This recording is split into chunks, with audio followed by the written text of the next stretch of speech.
1971 সালে লাখো শহীদের রক্তের বিনিময়ে অর্জিত হয়েছিল।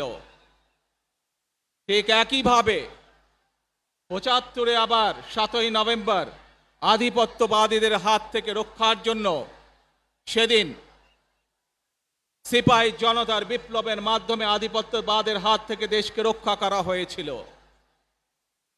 একইভাবে পরবর্তীতে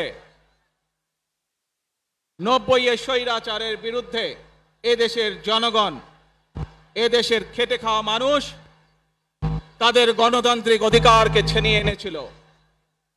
কিন্তু তারপরেও ষড়যন্ত্রকারীদের ষড়যন্ত্র থেমে থাকেনি।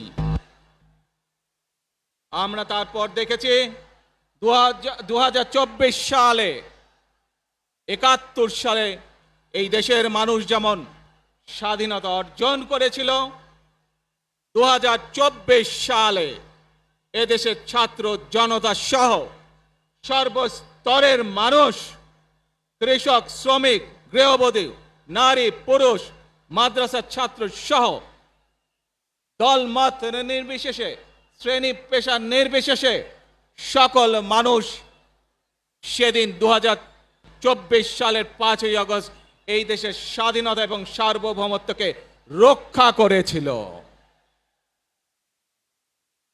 প্রিয় ভাই বোনেরা, আজ বাংলাদেশের মানুষ কথা বলার অধিকার ফিরে পেতে চায়।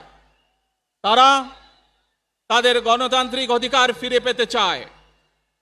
বাংলাদেশের মানুষ চায় তারা তাদের যোগ্যতা অনুযায়ী ন্যায্য অধিকার পাবে। প্রিয় ভাই বোনেরা, আজ আমাদের সময় এসেছে